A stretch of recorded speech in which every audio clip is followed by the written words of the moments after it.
Hello guys, কেমন আছেন? আশা করি ভালো আছেন। আমিও ভালো আছি।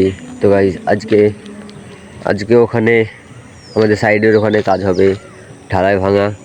একটা দোকানের সামনে পুরো ঢালাই ভাঙার পর তারপরে কাজ স্টার্ট হবে। আর আমাদের যে ড্রাইভার এসেছিলো ও কিছুদিন পর থেকে গাড়ি চালাবে। এখন এই ড্রাইভারটা যবে বাড়ি যাবে তারপরে থেকে। আর গাইজ এখন এত সকালে আমি কোনো দিনই উঠতে চাই না, কিন্তু আজ উঠতে হলো। এখন প্রায় বাজছে 5টা, আর 5টাতে দেখেন লুক, এই যে সূর্য হালকা হালকা উঠেছে। বাকি এই যে গরু বাগেরা এতে এখানে চড়ছে, আর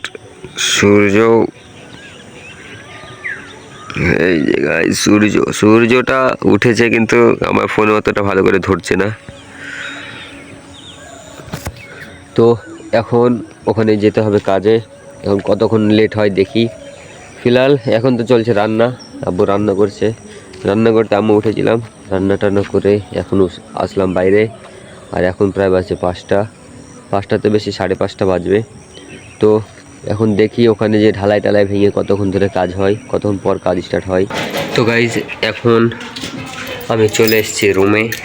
আব্বুকে আর আমাদের আর একটা নতুন ছেলে যে এসেছিলো ওকে রেখে এসে রুমে এসে আবার ড্রাইভারকে আর ডিজেলকে নিয়ে আবার থুয়ে এলাম।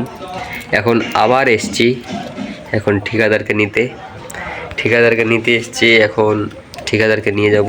আর খাবারটা আব্বুই নিয়ে চলে গেছিলো, প্রথমবারই চলে গেছিলো খাবারটা। আর আজকে হলো গাইজ 1 এপ্রিল। আজকে হলো এপ্রিল মাসের 1 তারিখ। এপ্রিল ফুলের কোনো প্ল্যান হয়নি, কাজেই প্ল্যান শেষ। বাকি বাড়িতে যদি থাকতাম তাহলে এপ্রিল ফুলের কিছু করতাম অবশ্য। তো দেখি এখন দাদা কতক্ষণে যায়, দাদাকে নিয়ে যাই। ওদের কাজ চালু হয়ে গেছে, ঢালাই ভাঙছে ওদিকে। সবাইকে নিয়ে চলে এসেছি। এখন ইঞ্জিনিয়ার লোক এই যে জিসিবিদের উপরে মাস্তি করছে, আর আমি এই তো এখানে চালাচ্ছি হামবোর্ড এইটুকু ভাঙার জন্যে। এই যে এখন নিচকে 2 সাইডে মাটি কেটে ফাঁক দিয়ে বের করে নিয়েছি পাইপ। এখন এদিকে আরও আছে, আর এইদিকেও দেওয়ালও আছে, সামনে দেওয়ালটাও কাটতে হবে। এই যে এখন করছে ব্যাক ফিল্ম, আর এদিকে ব্যাক ফিল্ম করবে দিয়ে ওই যে জায়গাতে মেশিন দাঁড়িয়ে আছে ওই জায়গাতে ওই জায়গাখানকে খুঁড়বে এখন। আর ব্যাক ফিল্ম করার পর এদিকে আসবে, দিয়ে ওই সাইড খুঁড়বে। আর ওই সাইডে পুরো দোকান, তার জন্যে ওদিকে দোকানদারেরাই খুঁড়ে রেখেছে, ওখান থেকে পাইপ চলে যাবে, ওদিকে আর খাটতে হবে না।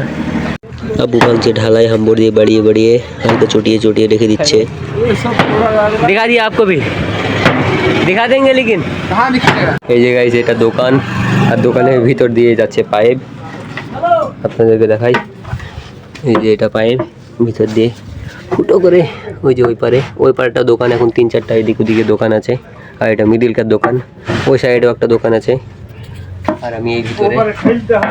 তো ওই সাইড থেকে পাইপ ঠেলছে ওই সাইডের ভিতরে, ওই যে। আর এদিকেও কাজ চলছে, আর আমি মিডিলে দাঁড়িয়ে আছি। অনেক খাটনির কাজ, কিছু করার নেই, বাইরে তো কাজ চলছে এখন। এই যে এখান দিয়ে প্রায় শাবল দিয়ে ঠেলছিলাম এখান দিয়ে, আর ওদিকে টানছিল। এই যে এইখান দিয়ে পাসবে পাইপ, মাপো ওই পাইপের গায়ে লাগাও। দেখো কত হয়েছে এখানে, তুমি দেখো তো।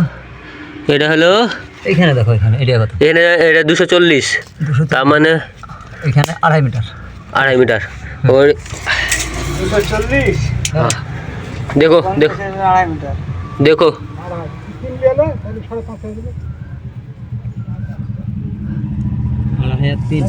2.5-3 লাখ না, তাই নিতে হবে। এই 2 লেন এখানে বেশি হতে পারে। 2.5-5 ঠিকই তো আছে। 2.5-2 হ্যাঁ, 2.5-2 কত হয়েছে? 2.5-2 হয়েছে 5.5। 2.5-2 4.5 হলো। আরে যা, আরে 1 মিটার এখানে। আরে হয়ে গেল, 1 মিটার হয়েছে ঘন্টু। হ্যাঁ হয়েছে, আরামসে 1 মিটার হবে ঘন্টু। 500 বেশি হচ্ছে, চলো। ও খাতারনাক আছে, চলো ঠিক আছে। আর একটা পাইপ ঢোকাবো এখন এখান দিয়ে, একটা গোটা পাইপ লাগিয়েছিলাম দিয়ে হলো না, তার জন্য আবার ফির কাট পিস কেটে লাগালাম আবার, তার জন্য এখানে খালি হয়ে গেল। এই যে দড়ি আসছে, দড়ি দিয়ে হবে। দাও কোনো রকম পুশিং হলো এই যে এখানে, আর এখানে দুটো কাট পিস লাগাতে হলো, তারপরে কাজ হলো গাইস। কাজের সাইডে কাজ শেষ করে এখন চলে এসেছি রুমে, আর আমি আর এই যে এসছে, আর আব্বু একটা ঠিকাদার ওখানেই আছে, আসছে কিছুক্ষণে। যদি ওখানে টোটো বাগেরা যদি না পায় তাহলে আমাকে আবার যেতে হবে। তো ওখানকার কাজ শেষ করে এলাম এতক্ষণে, আর এখন করব গোসল টোসল করে রান্না বাগেরা করতে হবে। রান্না করার পর এডিট বাগেরা করতে হবে। আই হোপ আজকের ভিডিও ভালো লেগেছে। ভিডিও ভালো লাগলে like comment share and subscribe করতে ভুলবেন না। Bye bye.